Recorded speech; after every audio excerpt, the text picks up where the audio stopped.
you from, miss? Hey, originally England. What part? Hayes, it's a kind of a smallish town, and then we went to Swindon, which was, I'm trying to remember, I want to say about an hour out of London. And what are those places like? Okay, I was 6 when I left there, Okay. so my memories are a child's memories. What I remember mostly is the countryside and the land. I mean, here, there's a lot of cement. Yeah. Here. There, oh my God, we would run down railroad tracks until we got to a bog, and we always used to lose our shoes in the bog, and my mother would get mad. And we would go there and we would be forever running through fields and forests and climbing over stiles and fences, and it was just you were very much living on the land, playing on the land. It was just a really strong, for me as a child, connection to the land. Pretty different or stark contrast to what you see a lot of now, right? Where a lot of people are more home. Yes, and a lot of people are all day on their... technology, it's replaced a couple things. And also people, which, I mean, I know that times have changed. People are afraid, I think, a lot to let their children go out. Yeah. I mean, I was 6, so my sister would have been 8, and you were given breakfast, you were pushed out the door, and he said, don't come back and bothering me, I've got things to do, and you didn't come back until lunch or supper, depending on, what the time was, and you didn't have to worry about it. There was a million kids, well, not a million, it was a small town, but there were kids, you met up with them, we had tricycles, and it wasn't something that you had to worry about. Nobody, I mean, there were no cell phones or beepers or anything, but nobody worried about where their kids were, It sounds like a wholesome time, a beautiful time to... It was. It's very good memories. I don't know if it's still like that now, over there, but when I was growing up, it was great, yeah. I tell you, as a father, I really resonate with that because I'll be frank with you, I'm at a point I don't even know if I'd let my daughter go to the corner without me. So definitely very different. The mind kind of wanders now because you see so many things and people, I think I don't know if it's a product of stress. I don't know if it's a product of society in general, but people think a little differently now. People behave a little differently, or it's just whatever may have been going on is much more frequent or much more present. Yeah, and also I think you hear about it more because everything's more connected. The world is more connected. I mean, back in England, you only had very few TV channels, and they would only run in the evening. Yeah. If something did happen, it was completely unusual. And, now every day, everything's in your face. Everything that happens, you're constantly bombarded with it. Yeah. And that's can just make things feel like it's not safe. Now, being a young lady and, experiencing nature like that and being outside, what kind of connection do you think, even as a young girl, that created between you and the earth or nature? Just being able to experience it so freely. I think it was strong. I wouldn't have been able to recognize at the time, but even just the lifestyle. I mean, it was a rural town. I can remember my father, like for, Christmas and that, or anytime you were having a turkey, you wouldn't go to the store and buy it nicely wrapped in saran. You would get a turkey. The turkey would be, was not alive, and you had to pull out the tendons and this and that. And we had a swing set, and my father used to tie a rope around the already dead turkey's neck, so don't panic, and put it over the swing set, and then he would take a flying leap and grab onto the turkey and swing back and forth to pull it out. But, that was how people lived back there. People knew how to kill a chicken, pluck a chicken. That was dinner. Yeah. We had meat rabbits, but my mother, every winter in the morning after, whilst making us breakfast, she would fry up bread and then clip it on the clothesline for the robins and for, the birds that didn't migrate that would be able to, to find food. So it was just, I guess it was a cycle, and you kind of knew the cycle and you saw the cycle and you related to it.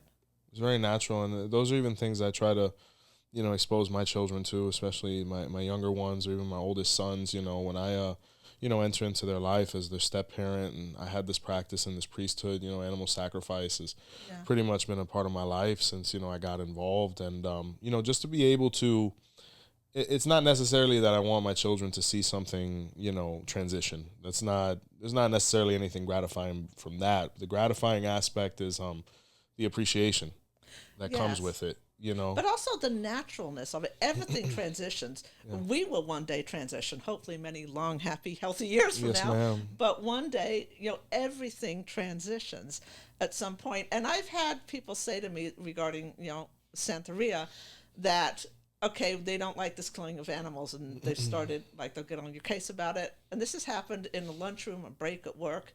Okay, and I'm just looking at this person who's getting my case, and I'm like, okay, I understand what you're saying, and you're telling me this while you're sitting there eating a hamburger. But that's always the example, right? You eat cheeseburgers, right? Yeah. Well, you know where it comes from? No. Well, watch this video, But that's the thing. But then he said to me, he goes, but at least I don't waste it. And I'm like, why do you think I'm wasting it? The only reason you would think it's wasted is because you don't believe it's real. If you truly believed that giving 𝗍𝗶𝗍𝗶 helped someone, elevated someone, saved someone's life, then you wouldn't think it was wasted.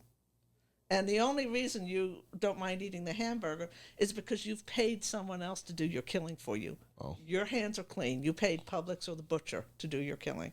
That's the only difference, That's a fabulous point, and I think it is, when you look at concepts that are pretty much as old as nature themselves, when you look at the concept of a life for a life, and how much energy, because I think a lot of people get caught up on, the blood, right? Oh, the blood this, the blood that, when in reality, it's really the energy that the Orisha consumes. I remember hearing stories of when the religion first started coming over, and, they were getting a lot of pushback from local government at large due to the animal sacrifice, the licensing and things like that, where they even wrote home to Cuba and were like, well, can we use these packets of blood from the butcher? And they were like, absolutely not. It's cold. Yeah. Exactly, it's gone. And by then, these beautiful women, the 𝗀𝗻𝗄𝗄𝗏, have penetrated and coagulated it to the point where it's not even usable by the Orishas. So I think it is key, and the way you put it is really pristine, that it's energy more than anything.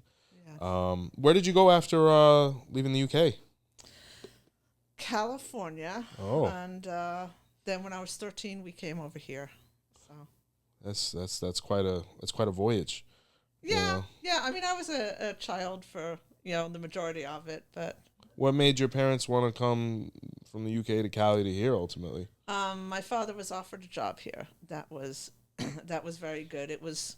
I don't even know entirely what it was, but I know it had something to do with the government. I know it was something that a lot of aspects he was not allowed to discuss, and I know it had something to do with the war. Oh, wow. And that's about all I know of it. And...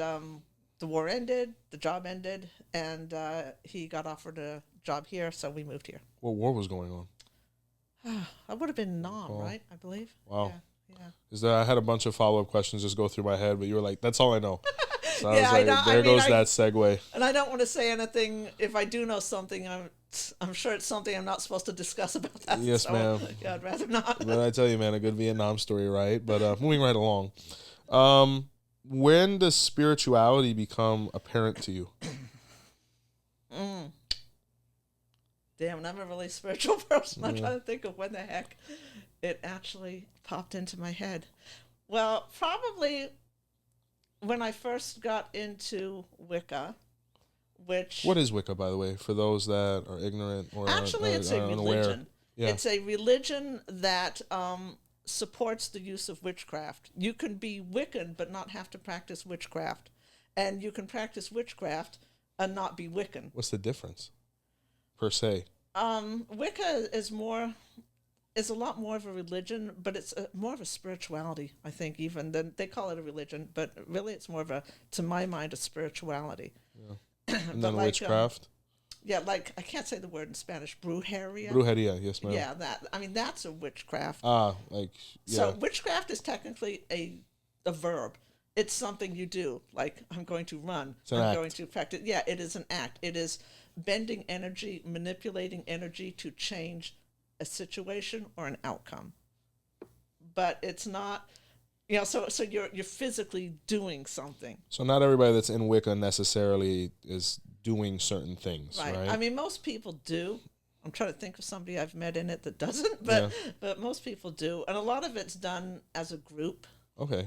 because if it's done within a coven, and somebody once said, well, why would you even want to be in a coven? Why wouldn't you do something What yourself? is a coven? Forgive me.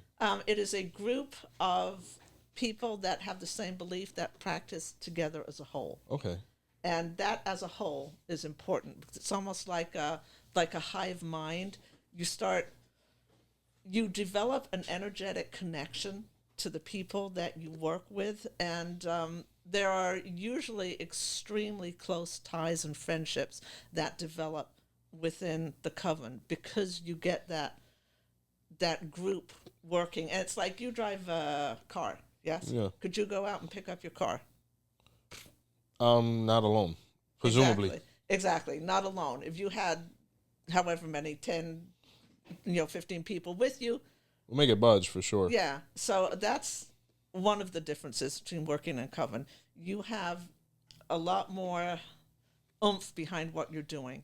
You also have more minds to figure out what you're doing, what you want to do, what is the best way to do it. Is it even something that you feel is morally and or ethically okay to do? Because not everybody thinks the same way there. And again, just that connection to the people that you work with, the friendships that are developed, and working in a circle. They work in a circle. It's not, well, you do stand in a circle, but it's a caste circle, but it's not just a circle. It's actually a sphere.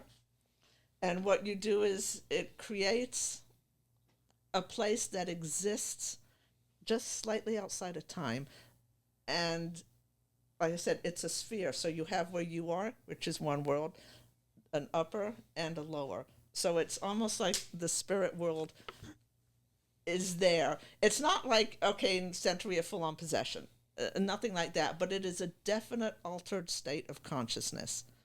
And the feeling of it is just, you just feel so connected and so a part of all things, so much a part of all things that are in existence, that it's just so peaceful and so, I don't really know how to, did you ever get a massage? And when my wife allows, yeah, okay. I go to Hand and Stone, yeah. And you're just laying there afterwards, and you're just like, oh. Yeah, and euphoria. Where they're like, don't move too much because you might. You're just like, that's that feeling. There's a joke about circle junkies or circle addicts because it's like, oh my God, there's a circle, I'm there, because that feeling is just so. You just really realize that you're never alone. It's just a connection and a spirituality that I have not been able to see or find in other places.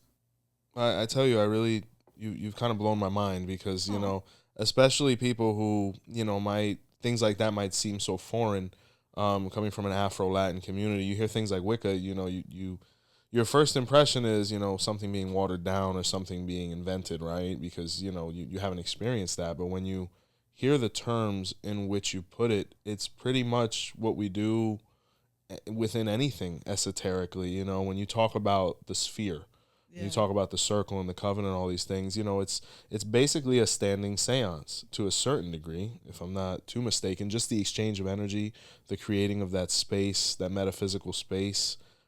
Even within Ifa to a certain degree, because, we as 𝗶𝗸𝗍𝗏, when we talk about even us just maneuvering our hands to be able to pull 𝗀𝗀𝗋, you have the top half and the bottom half, the upper realm, the realm we're on, and the meeting in which it happens. So that's really mind-blowing to see how intricate it is, as opposed to, maybe the theatrical expression of a bunch of people dressed in black kind of swaying back and forth, which is how it's portrayed. But when you say it on those terms, it's much more profound. What history can you give us now about Wicca? Because I know it has very strong ties from where you're from as well. I've heard of it having a lot of roots in the UK as far as when it was identified. Gardner's basically the guy who started it, and that is Gardnerian Wicca. There is so many now little paths of Wicca going straight through to eclectic. Wow. Or just somebody who read a book and practices what they read about in the book. It's a long way. History, I'm not so good on, only because my thing has always been philosophy and spirituality. Yeah. He supposedly, and it's not something I've ever really looked into, got a lot of his information from interactions he had with, I guess, tribal type. I'm trying to remember how this went, because he worked for the English government and he had to travel a lot to it, and a lot of places he went were like very off the beaten path. And there was also a lot of ceremonial magic he brought into it. Ceremonial magic, I don't know tons of. It's not something that I personally do. But again, to me, it is more, that key word is ceremonial. It's precise, it's ritualistic. And there is ritual in Wicca, but for me, it is that connection. It is that spiritual connection. Both have to be there, because you could have a bunch of ceremony without the connection. It's a dud, I would imagine.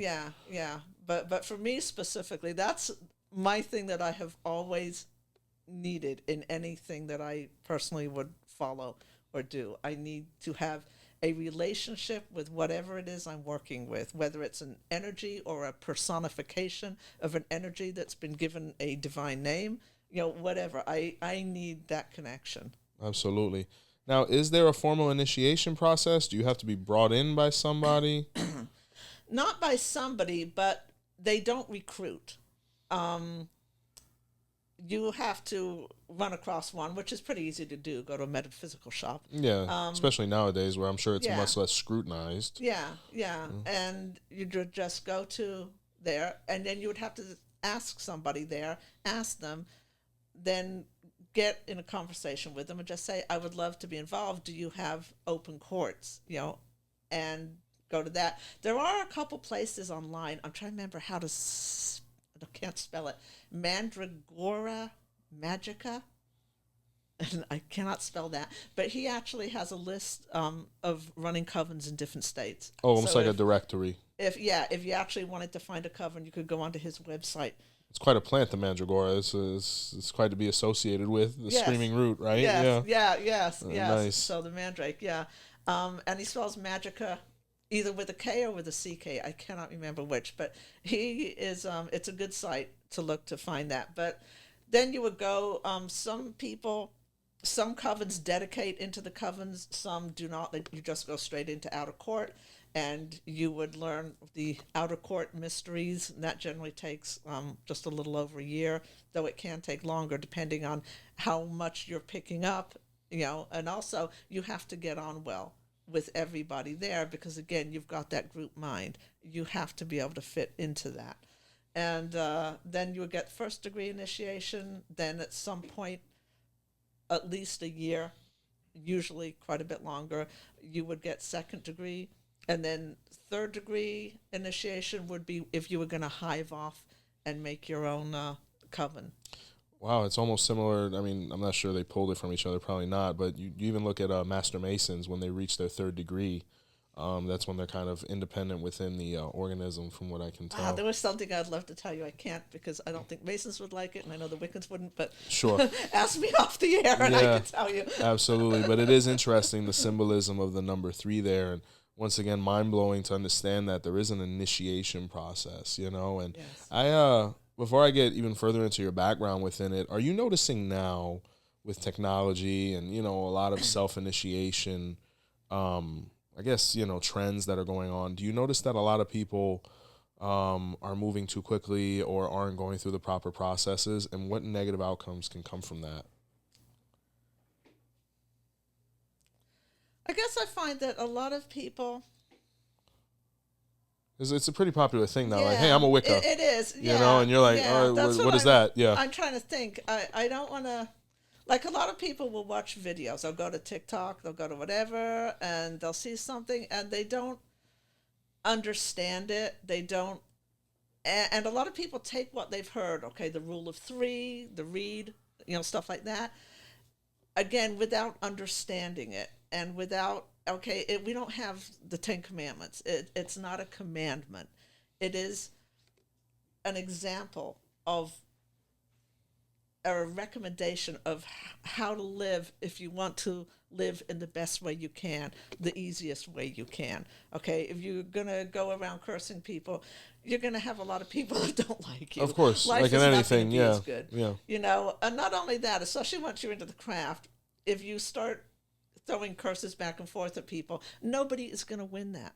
No, it's just a volleyball match of disaster. You're wasting time, you're wasting money, you're wasting energy, and you're going to end up unhappy. Yeah. And there is such a thing as balancing scales. And again, and that's where one part where I think a coven is good. If you feel a scale needs to be balanced, discuss it. Discuss it with your people. Because when you're in that situation, it's not always easy for you to see clearly. But when you go to your group that you belong to and you discuss it with them, they have a point of view that you might not be able to see at that time. And they always say that a curse is like a donkey. Tie it well or it's going to follow its master home. Wow. And there's a belief that everything is connected. Every single thing is connected. So if you're hurt someone, it's not that the universe is watching you and it's going to go boom, boom, boom 3 times and give it back to you. It's that when you hurt someone, that travels on. Okay, if someone, John Doe, someone hurts John Doe, that's going to affect his wife. That's going to affect his children. You never curse in a vacuum. You always affect other people besides the target. Definitely. And that ripples on the people affected, and eventually it gets so big that it just returns simply because it affects you or somebody that's witnessed that. For all you know, one of his kids could then be, grow up and have resentments. I mean, you don't know. It's not that the universe is mad at you, because if you look at nature, nature's a bunny, a very cute bunny sitting on your lawn, and the hawk that drops out of the sky and takes it. Sure. Nature is about balance. Nature is about survival. Nature doesn't hold a grudge. It's humans that do that, Wow. And balance is really where, and there's a lot of balance in Santeria. Also, that's a big thing. 𝘃𝗶𝗱𝗄 is the balance for sure. I mean, everything that we do. Now, mind you, you always have a right to defend yourself, but there's so many other methods you could use besides, doing exactly what was done to you. Yeah. Because fire with fire definitely doesn't lower the temperature. But yeah, I'm a big advocate for, at least in our practice as 𝗹𝗶𝗶𝗲, a lot of ebo, right? Where you get the same effects without the whiplash. Because when you do ebo, it's there's a level of acceptance there. Because the ebo is nothing more than an offering. The 𝗹𝗶𝗶𝗲s, just like the Orisha, all we do is offer things in a way that may be acceptable to nature and hope that it begins to sway in our direction without negative intention, without wanting to harm anyone. Let's say because religious war, spiritual warfare does occur, and it gets very ugly very quickly. Yes.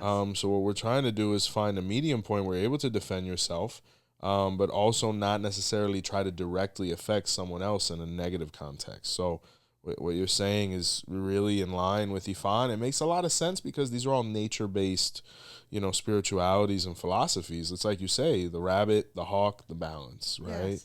Yes. Now, you've been doing this for a while, I would imagine. I did it for a while, a long time ago. Yeah, I'm in my 60s, so it was a long time ago.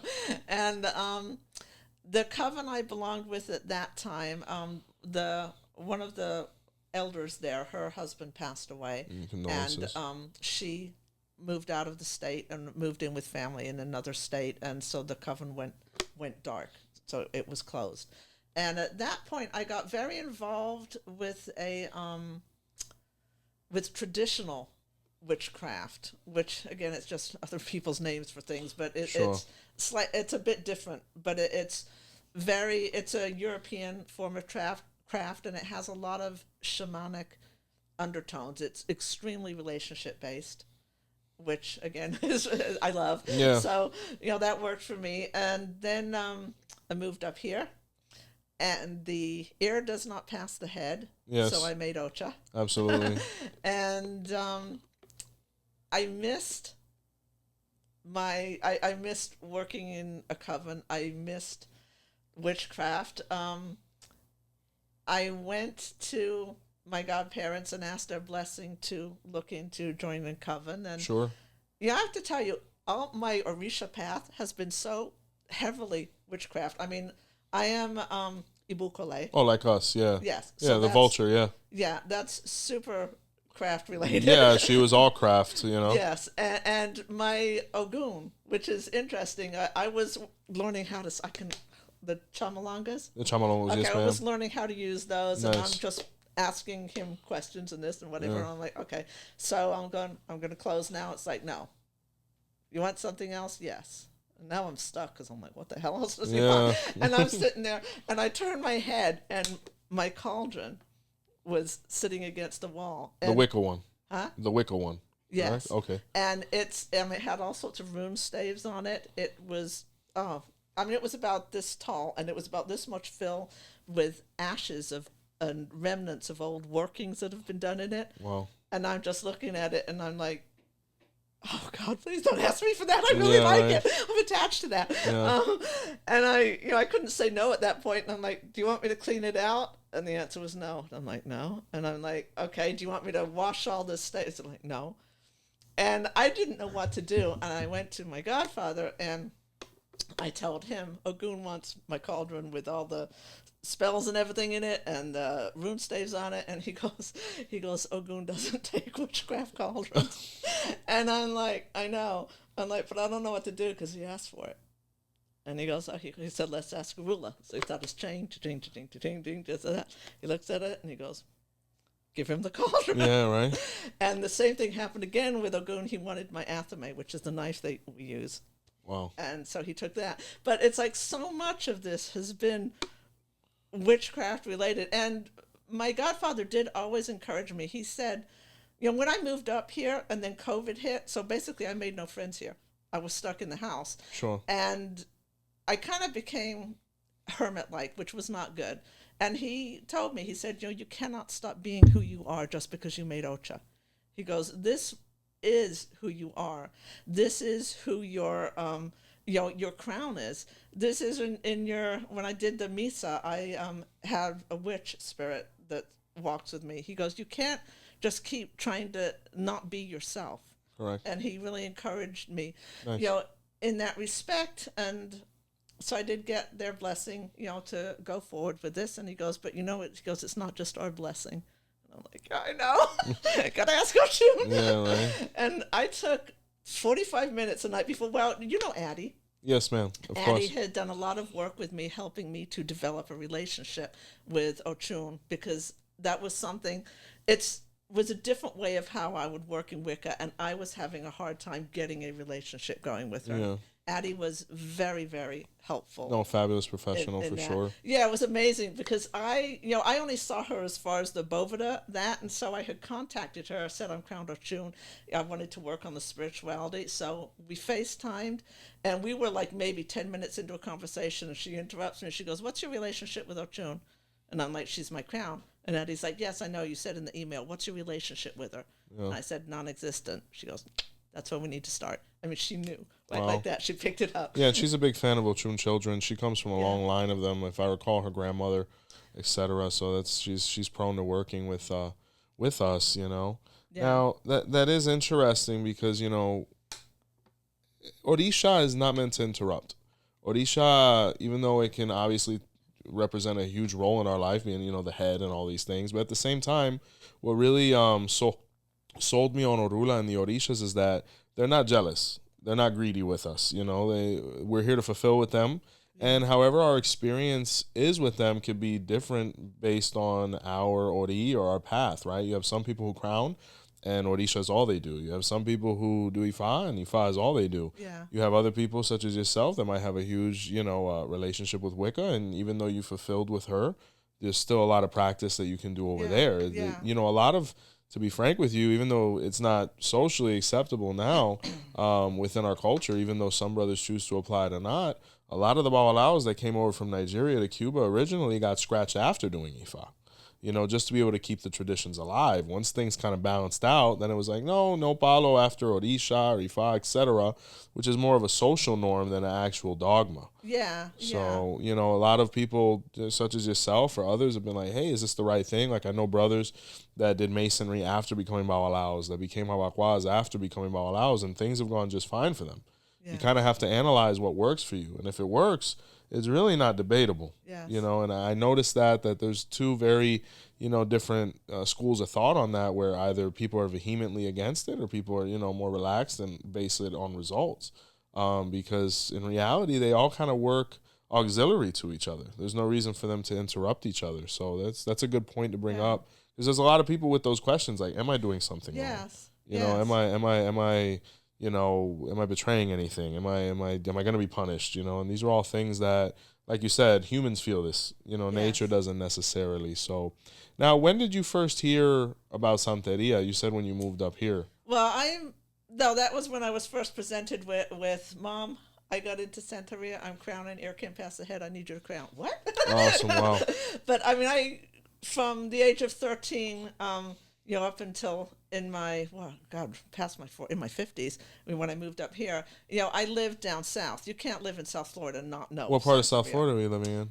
Broward County. Okay, yeah, I'm familiar, So, my dad used to live on Sunrise. Okay. Yeah, okay. So very familiar. Yeah, but you cannot live down there and not know about it. No, you're going to see something, yeah. And one of my best friends, and it's funny because we actually met in a pagan group, and he is Cuban, and he's crowned Oshun. Wow. And so, yeah, it's interesting. His and my spiritual paths often mirror each other, which is funny. But so I heard about it down there. I knew of it, but I did not understand it. And I really did not know how to work with it and work within it. And that's interesting with Oshun, in trying to, I ended up just going anywhere and everywhere, just trying to figure out, how do I work with Oshun? Sure. And a lot of the rituals done in Ifa, or I always call it Santeria, but in Ifa, a lot of the rituals, they are work. It's physical work. Oh, yeah, it's toil. Yes, it's work. It's not a spiritual ritual. No, there's a lot of sweat. I had trouble making that spiritual connection. And I ended up, I was like, okay, well, what would I do? Metaphysical conversations. Fine. You know what? I'll ask Oshun. Everybody said, you've got to work with your Orishas. And I know a lot of people say also, don't bother her. Yeah. And I took my... like an idiot. I took the coconuts, and through Obi to her, and I told her, I said, I'm going to ask you, I have metaphysical questions. Sure. I'm going to ask you metaphysical questions. And I got my Obi out, and I'm all like confident, and I threw him. I'm like, you okay if I ask you questions? She's like, no. Oh gosh. And I'm like, no. And I just looked at her and I go, what do you mean, no? And then I said, you mean you just want me to, should I just ask some arbitrary person, ask somebody else? And it came out, yes. Oh, gosh. And at that point, and I think she was being flipped because she was annoyed. Yeah, but she's at that like point, that. I felt really like, I can't even talk to you. How am I supposed to have a relationship with you? And did you ever watch The Godfather? Oh, I will put it this way. I was watching it so much, my wife got worried. Okay. So that actually, my middle name is Vito. So they played it. It was played the day I was born. So yeah. Okay. Yeah. So when they were in Havana, Michael Corleone, you broke my heart. Yeah, he gave him the kiss of death. Yeah. Yeah, I did that. I looked at her. I threw the coconuts on the floor. I looked at the superior and I said, "You broke my heart." And I walked out of the room. Oh yeah. And that was. And she didn't smite me or anything. Yeah. I went to work because I work in my house and I do very small, intricate work. And when you're doing that, your fingers are busy, but your mind is free and you become hyper-focused. Yeah, it's beautiful, yeah. And I got hyper-focused like that, and I got what I call the drop-down. It's it's an alternate state of consciousness. I got that, and in my head, there was a cloud, and it had like a face in it, and the mouth was moving. And I remembered I'm still just doing the work. And I thought to myself, there's a lady in a cloud. And I didn't think, I'm just working. And then it started rippling. And I said, oh, it's not a cloud, it's water. There's a lady talking to me underwater. And I was like, oh, wait a second. And I started watching. And this is going to be very paraphrased. And I know some people say your Orishas can't talk to you like that. Oh. But bottom line is, if you've gone through a 𝗃𝗏 and you know what happens in the 𝗃𝗏, there's no logical reason why they can't talk to you if they need to. Absolutely. So she said to me, I'm not pushing you away. I'm not abandoning you. I'm not, and this is very paraphrased, I'm not, doing anything like that. But I work behind the scenes for you all the time. You have no idea how much I'm working for you. And I don't mind answering questions. But if I let you start asking me physical questions, that's going to be where you stay. Wow. And it's going to be what you do, and it is not where I want you. It is not the best place for you. He says, basically COVID's over. I need you to get out of your house. I need you to go find friends. I need you to go find other people like you and ask them these questions. And it was that was like the first time that I really felt, as far as Ifa goes, that, oh my God, maybe this is real. I mean, it took me several days to come down from that. The feeling was just so strong there. It was incredibly moving. And so I was like, okay, I told my godfather about it. I was like, okay, go do what you said. So I went to a metaphysical shop, and I went in there, and I went to a couple of classes they had. It was fun. And there's a lady there. It's like, God, she looks familiar. And I ran into people there from old covens that had been involved in down south. Wow. And these people had moved up here. And I was like, oh my God. One of them had a outer court, and I ended up, hooking up with them. And I really feel like Oshun wanted me to do that she pushed me to do that. And the night when I went to ask her permission to go forward with the coven, and I took 45 minutes the night before to write down the questions for Obi, to just really make sure I was asking everything properly. And I also, something else that had come up with Addie, I took the lid off her 𝘃𝗶𝗱𝗏, I put her on my lap in my rocking chair, and I rocked her and talked into the 𝘃𝗶𝗏𝗏 and told her I would be, asking her these questions, and why I was asking and what was going on, and that tomorrow I was going to ask her. So she had like a day to think about it. A preamble, yeah. Yeah. So I did that, and through the Obi, I said, do you want something from me in order to bless my journey, into the craft, with the craft? And she said yes, which was the perfect answer. Because if she'd said no, I would never know if A, I wasn't blessed, or B, she didn't want anything for it. Correct. So it was a perfect answer. And interestingly enough, in my next question I had written down was, do you want cheesecake, the big one from Publix that has all the turtle chocolate? Very nice, with the strawberries, Yeah. And it was funny because I knew that was going to be her answer, because I'd asked about I'd actually written down the question of cheesecake. She said, yes, I want cheesecake. Perfect. I said, are we done with this question now? She said, yes. I said, can I go on to the next question now? Yes. So my next question, and again, I knew what her answer was going to be, which is why I had the question. I said, do you want to go with me into these rituals? And her answer was yes. And which is how I ended up on that live chat asking you that strange thing about the 𝗀𝗲𝗏s. But I said, okay, in what form do you want me to take you? In the form of an 𝗀𝗲𝗏? She said yes. And she has a specific, my Oshun has a specific, very small 𝗀𝗲𝗏, smaller than the others, that is black. Mm-hmm. And everybody says Oshun doesn't take black, but she has a little black one. So I said, the black one. She's like, yes. And then there is and this is actually a witchcraft thing, a counting cord that I had made for her that I'll often count on. It's got knots in it, and I count on when I sing her songs that I'll sing her that, and I'll count the chord, how many times, sing it 5 times. So I said, do you want me to take that? And it was yes. So that was a bit of a mission, trying to figure out, because God forbid you don't want to lose an 𝗀𝗲𝗏. Sure, yeah, no, of course. And I ended up making a pouch and wearing it around my neck, and I took her with me. And the thing I hadn't really prepared for was the energy, because once they cast circle, I mean, I'm now in a space between worlds, and I'm there with an Orisha. Yeah. Okay, and it was, by the time I left circle, I was very, very nauseous. I was trying desperately to get out the house without throwing up. I took my shoes off. I went outside in the yard. I'm standing there barefoot. I'm trying so hard to ground. I could not come down. That was a Saturday night. Thursday afternoon, I happened to have a follow-up doctor appointment, and the doctor looks at me, she's like, are you all right? I'm like, I'm fine. She goes, you were jumping out of your skin. Oh, God. And I'm like, well, I'm not going to sit here and tell you yet because I was in a coven meeting with an Orisha. But that was difficult. And again, the advice given to me by my godparent on that was the 𝘃𝗶𝗱𝗏. Mm-hmm. Okay, one on the head, one on the belly button, wear a white hat. Sure. To kind of calm things down and help things level out. Yeah, and the people that I work with in the coven, they were very supportive of that. They said, whatever you need to wear, whatever plant's you a need plant. to do. A head covering's a head covering. Yeah, sure. Yeah, they were, even when I got in the dedication for the coven, when it came up my time and I had to say something specific, and she says to me, she goes, I know that you have, you're crowned. Anything you need to say to include your Orisha, 𝗃𝗶𝗸𝗁, whoever, say it. We are perfectly okay with that. Nice. So I was able to, make it clear that she was my crown and will always be my highest. I was able to make that clear. Nice. And what was really cool is when I was leaving that night and I went and I shut their door, and there was an issue behind her door. Oh my gosh.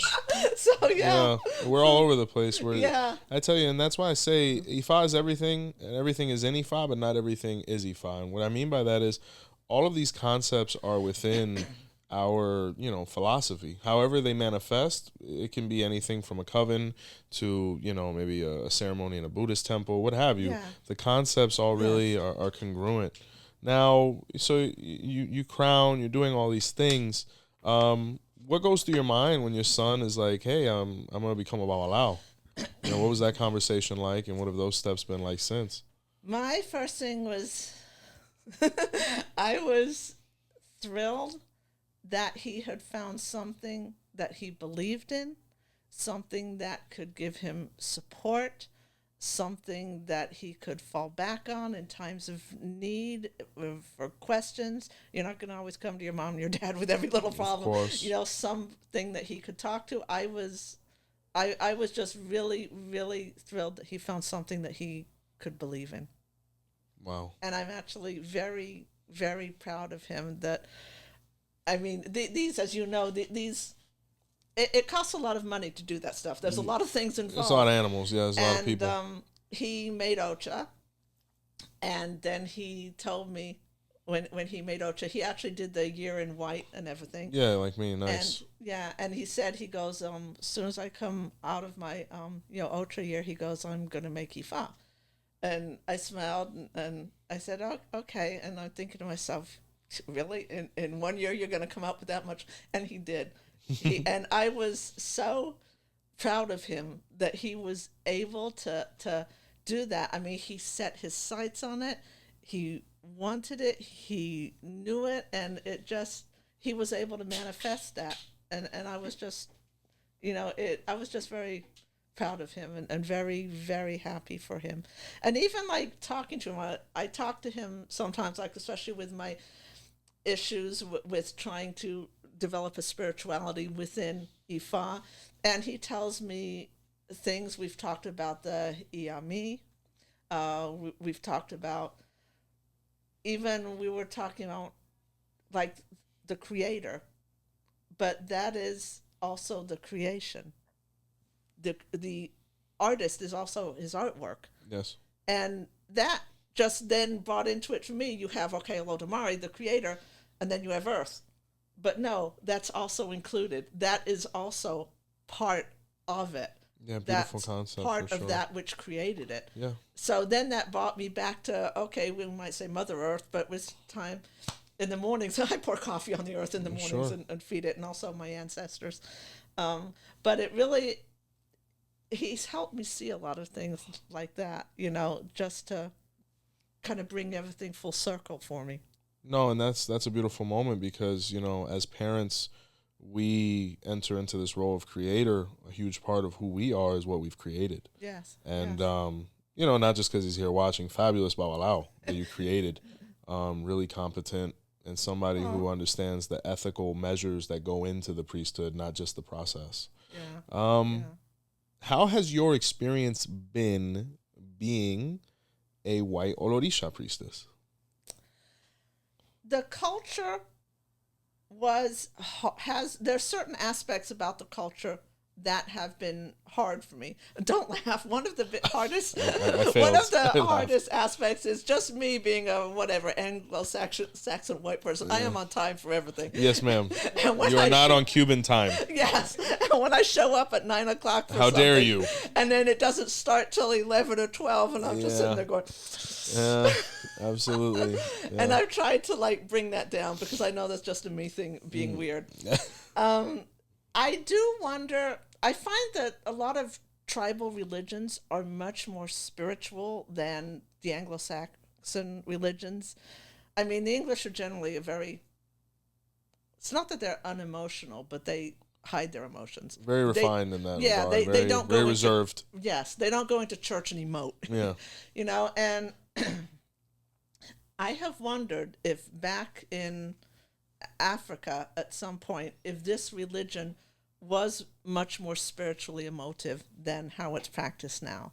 And this is just me musing, and if the mixing in with Christianity or the exposure of Christianity and being practiced by people who grew up in a Christian culture has made people view it in a different way. Does that make sense? Absolutely. And I think what you're referring to as well is the safety that at one point we did have, where it's almost coven-like, where, for example, if we're at a drumming and someone is coming into trance and someone is being mounted, right, where they could completely, resolve themselves of their inhibitions and be within the moment. I think now with certain other exposures, like you mentioned, we're almost feeling like we're being scrutinized, even though I've never been through that process based on my position. I do know that I've heard that as well, where, Joe, I really felt like I was coming down there, but, I had things in the back of my mind, like, am I doing it right? What are people thinking of me? The judgmental aspect of it. And those kind of things are not present in Africa at all, at least within our root practice. The heart. It Absolutely. Felt. I mean, when you talk about the drum in itself, it tries to emulate or mimic the heartbeat. So to move in any other fashion is to, be out of place or out of alignment. Yeah. So I completely understand that. And I think now, whether it's Lukumi practice now or the reintegration now of 𝘃𝗍𝗃 ideals as well, I think we're starting to get back to that a little bit more, where we're a little less rudimentary, we're a little less scrutinized, and we're able to be. And I think that's ultimately the best way to practice, because that's where the communal aspect used to be within Ifa. It used to be very coven-ish, right? Where, we're all focused on this person who's going through this process. More than likely, you're coming down to help yourself or help others. So it behooves and conveniences all of us to make sure it's as smooth as a process as possible. Yes. Where now, it's on a house-by-house basis. We don't always see that. Yeah. So I completely, I get it. And there's a formality that I see a lot of people, especially online, have with their Orishas. Mm-hmm. And yes, your Orishas are, whether you want to call them gods or demigods or what, there is a huge amount of respect, a huge amount of awe, but I don't think they're necessarily supposed to be held at arm's length. No, I think that's a great point. They're family. They were human. Yeah. And I tell you, I'll be frank with you. I'd be lying if I said every morning I woke up at 4 a.m, swept my house, rang the bell in front of Orula, and prayed the 16 𝗍𝗍𝗍, paying homage to the 𝘃𝗶𝗱𝗁. I'd be lying. So there's a time and a place, but there's nothing wrong with saying, hey, Orula, I love you. Have a great day. I'll see you later. Yeah. And I think we can't lose that aspect either, because then we miss the essence of the nature, where we interact with nature on a very casual level from a daily standpoint. We lose that connection if there's too much process, so formal and so far away, and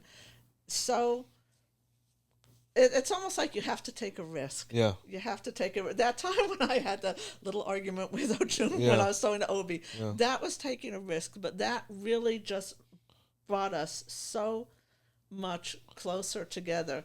And she's in my living room now. The rest of my Orishas are in another room, but she's in my living room. And sometimes I'll just walk past her. I'll be walking to the kitchen. I'll just lean over and kiss her 𝘃𝗶𝗱𝗏. But that rocking was really a big thing, because it's just so informal. and I just take off the top and you talk and you just talk and it's almost therapeutic. Yeah. And you just talk and she's just there and she just absorbs it, you know. And I always tell her, guide me and inspire me. If you've got a better idea or an idea of something I should be doing or a better way I should be doing something, inspire me, guide me, you know, put it in me, you know. And she's so open to that.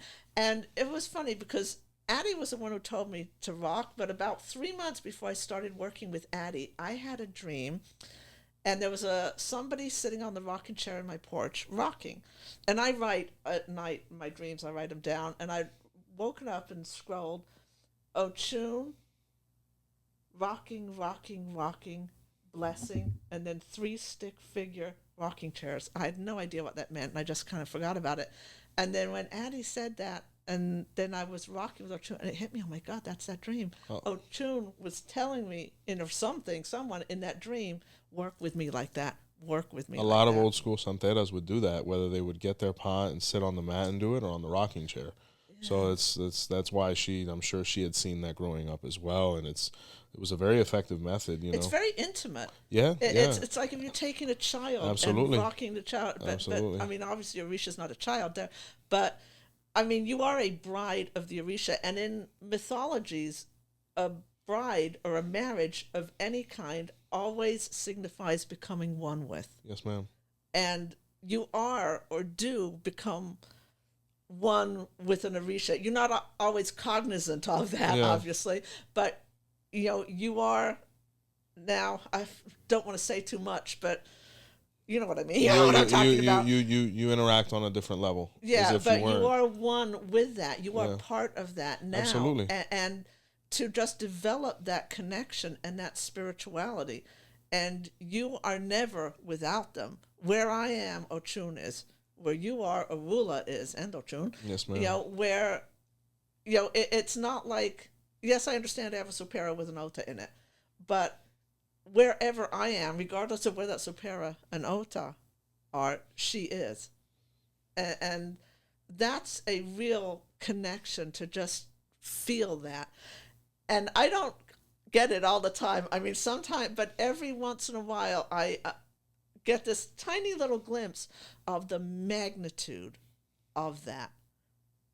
And it's just overwhelmingly phenomenal. I don't know how else to explain it, but it's like realizing for just half of a second how small you are in relation to the universe. And it's, for some whatever reason, extremely comforting, extremely freeing, and just beyond description. I don't know how else to say it, but and it's something I'll probably work on forever, because I haven't even started with my other Orishas, and Oshun and I are still working out this relationship. But she is open to working it out. She wants it. She doesn't want to be just an Orisha in a jar on my shelf. She wants to be not just part of my life, but actively involved with me, exchanging information, exchanging feelings, part of that. She wants that relationship. And you know, I want that, and that to me is the spirituality, and that's where your heart comes into it, and that's the hardest thing to find, and that's what I see mentioned very little in Ifa. It's not mentioned in books. If you go on whatever Facebook forums, Reddit forums, it's not on there. It's very formal on there. It's that I don't know if people don't understand that spirituality, or if they don't think that that's a part of it. I don't know, but it's there, and she's open to it. So it has to be right if she wants it, if she's open to it. Ms. Michele, I think your conversation is a reiteration of emotion. I think that it will really affect and impart itself upon the people that are looking for the same thing that you've now found. I hope it does. I hope it does. I asked her before I came here, I said, just guide me, please. Whatever I say, may it help someone else who's looking to figure out how to get a relationship with you, because that's the thing that I really had to work on, you know, and that's the thing that just makes you feel safe, that it doesn't matter what else happens.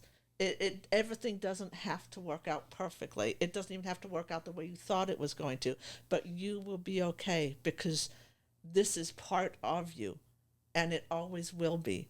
And you exist within that now, and that can never change, and it can never be taken away from you. It is who you are now. And it's just so comforting. I don't know how else to explain it, but it's an amazing feeling. And that's the spirituality of the relationship, with the Orishas. I think it couldn't have been said any better, and we sincerely appreciate you getting on. And once again, I know a lot of people are going to benefit from this interaction, and from all of us here, thank you once again, and may Oshun continue to guide you on your journey as she does all of us. And thank you. We appreciate you, and may you always be blessed. And may you and your family always be blessed with the best lives that you can possibly live within the destiny that you chose before you came. It's good stuff. Headphone time. We got some elevator music and some shout outs now.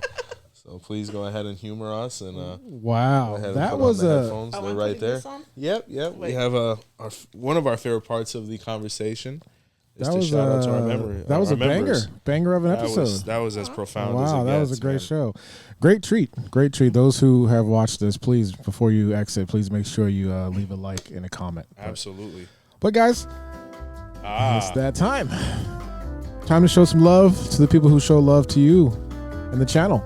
Very nice. There's a little button underneath this video that says join. We have 3 separate tiers, and each tier offers each customized content, whether it's special shows, live shows, early release content, discounts on merchandise, and even more. So let's show love. So here we go. Awesome. We got the VIPs. We got 𝗃𝗏𝗃𝗏 999. Thank you so much. We got Cinia. Hey, Cinia. And we got Trinity Young. Trinity. All right, let's head over to the super fans here. We got Dr. Nakia Brown. Thank you, Doc. Shout out to Ruben Loya. They're a loyal member here. Ruben, thank you. And we got Joaquin Mendez. Rui Boy, thank you so much. And guys, a couple closing remarks before we disconnect. Botánica.candlesandmore.com is up and running for everything from services to products. Catch the podcast on all major platforms.